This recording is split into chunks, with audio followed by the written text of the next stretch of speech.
आज मैं जो कहानी आप लोगों को सुनाने वाला हूँ उन किरदारों से आप भली भांति परिचित होंगे दोस्तों। उनके बारे में हम सभी ने बचपन से उनकी कहानियाँ सुनते आए हैं, उस महागाथा को सुनते आए हैं और उनको देखते भी आए हैं दोस्तों। तो चलिए आज की वीडियो को शुरू करते हैं दोस्तों। आज की वीडियो जो है मैंने बनाई है दोस्तों कर्ण और अर्जुन और श्री कृष्ण की एक बहुत ही सुंदर कथा पर। तो चलिए सुनते हैं कि क्या है वो कथा। दोस्तों, एक बार जब कृष्ण और अर्जुन एक साथ बैठे हुए थे तो वहाँ पर एक ऋषि आते हैं और वह कहते हैं कि मुझे जो है कि लकड़ियाँ चाहिए थी।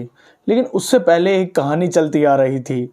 जो अग्निदेव थे, अग्निदेव जो है एक राजा हुआ करते थे। उन राजा ने 100 साल का यज्ञ करने का सोचा। तो उन्होंने पहले शिव जी की तपस्या करी और शिव जी की तपस्या से उन्होंने बोला कि जब शिव जी सामने आए तो उनसे पूछा कि आपको क्या चाहिए। तो उन्होंने बोला कि प्रभु, मुझे आपके दर्शन हो गए और कुछ नहीं चाहिए, लेकिन मैं चाहता हूँ कि मैं 100 वर्षों तक एक तपस्या मतलब कि एक यज्ञ करना चाहता हूँ। तो शिवजी जी ने कहा कि ठीक है। भोलेनाथ ने कहा कि पहले तुम्हें 20 साल की तपस्या करनी होगी। तब वह राजा ने 20 साल की और तपस्या करी। तब शिवजी जी ने फिर से दर्शन दिए और कहा कि तुमने ये साबित कर दिया कि तुम उस यज्ञ को करने के काबिल हो। तब उन्होंने कहा कि ठीक है, इस यज्ञ को करो, लेकिन इस यज्ञ में तुम्हारे जो साथ देंगे वो ऋषि दुर्वासा होंगे।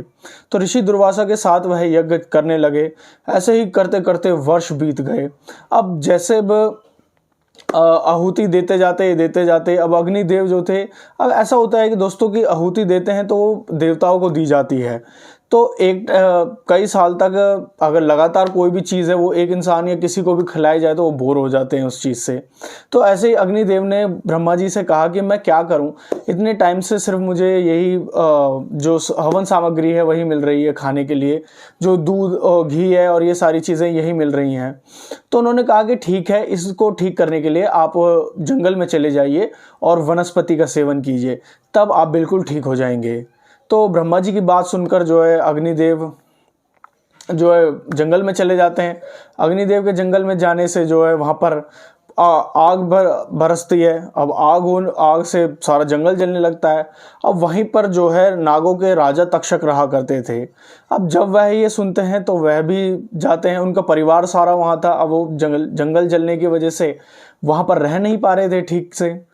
तो वो भी जाकर भगवान से कहते हैं, तो वरुण देव को भेजते हैं कि प्रभु, मेरे यहाँ पर पूरा परिवार रहता है, अगर ऐसे ही जंगल नष्ट हो गया पूरी आग से तो हम कहाँ जाएंगे। तो वह फिर इंद्रदेव जो है वर्षा करते हैं। अब इंद्रदेव जो है वर्षा करते हैं, अब अग्निदेव को वहाँ से जाना पड़ता है। अब अग्निदेव वो परेशान हो जाते हैं, वो फिर जाते हैं। ब्रह्मा जी कहते हैं अच्छा तुम इधर चले जाओ। फिर दोबारा जंगल में जाते हैं, फिर वहाँ अग्नि लगती है, फिर वहाँ पर वो जो इंद्रदेव थे फिर वर्षा कर देते हैं। तो यह क्रम चलता रहता है और लगातार वहाँ वर्षा होती रहती है। लेकिन तभी वहाँ पर जो है अर्जुन के यहाँ पर एक ये पहुँचते हैं।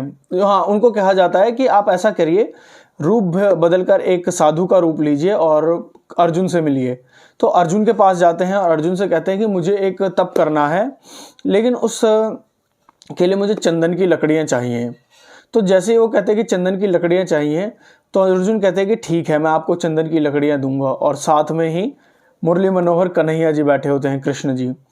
तो अब वो ढूंढते हैं। अब वो कहते हैं कि जो उनके सेवक थे, ढूंढने पर भी कहीं पर वो नहीं मिलती है चंदन की लकड़ी, क्योंकि जंगल पूरा गीला था, लगातार बारिश हो रही थी और महल में भी जितनी थी वो सारी इस्तेमाल हो चुकी थी। तो अर्जुन कहते हैं कि मुझे क्षमा कीजिएगा, मैं क्या आपकी सहायता नहीं कर सकता हूँ, क्योंकि एक भी चंदन की लकड़ी नहीं बची है। तो कहते हैं कि तब कृष्ण जी भी वहीं बैठे थे। कृष्ण जी ने कहा कि सुना सारी चीज़ें।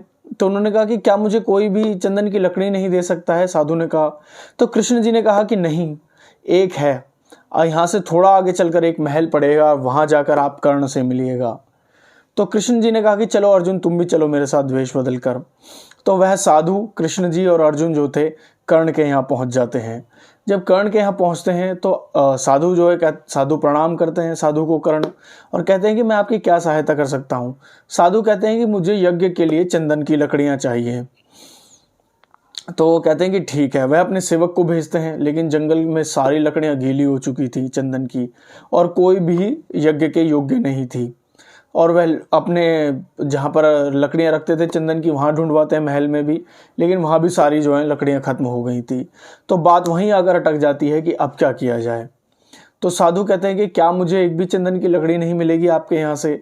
तब कर्ण कहते हैं कि मैं प्रतिज्ञा देता हूँ, मैं सौगंध खाता हूँ, अगर इस पूरे ब्रह्मांड में, अगर इस पूरी धरती पर कहीं भी सूखी चंदन की लकड़ियाँ होंगी तो वो मैं आपको ज़रूर ला कर दूंगा। लेकिन तभी कर्ण को याद आता है कि जो उसके शयन कक्ष में, यानी कि जो उसका कमरा है जहाँ वह सोता है, वहाँ पर उसकी रानी का जो कमरा है उसमें वो जो ऊपर छत पर चंदन की लकड़ियाँ लगी हुई हैं, दीवारों में लकड़ियाँ हैं, और जो उसका सोने का पलंग है जिस पर वह सोता है वह भी चंदन की लकड़ियों का है। तो वह अपने जो सेवक थे उनको आज्ञा देता है कि जाइए और वहाँ से चंदन की लकड़ियाँ तोड़ कर लाइए। और वह सारे अपने शयन कक्ष को तोड़कर, जो चंदन की लकड़ियाँ थी, पलंग को तोड़कर लाकर जो संत थे उनके हाथ में थमा देते हैं कि ये लीजिए। तब यहीं से श्री कृष्ण जी कहते हैं अर्जुन को कि देखिए, ये है मदद करने की और दान देने की तो इच्छा तुम्हारी भी है, लेकिन तुम्हारे अंदर वो प्रशंसा या वो आशंका नहीं थी जो कर्ण के अंदर है। तुम्हारे अंदर वो मन नहीं था जो कर्ण के अंदर है दान देने का। दान वह नहीं है जो तुम अपने किसी उसमें से, तिजोरी में से निकाल कर दो या अपने बचे हुए में से निकाल कर दो। दान वह होता है जो तुम अपनी पूर्ति और अपूर्ति दोनों में से दो, जो निस्वार्थ दिया जाए वह दान होता है। तब यह देखकर खुद अर्जुन को भी बहुत आश्चर्य हुआ था। तो ये वो कहानी थी दोस्तों। अगर वीडियो अच्छी लगे तो उसको लाइक कीजिएगा, चैनल को सब्सक्राइब कीजिएगा और वीडियो को ज़्यादा से ज़्यादा लोगों के साथ शेयर कीजिएगा दोस्तों। जय हिंद।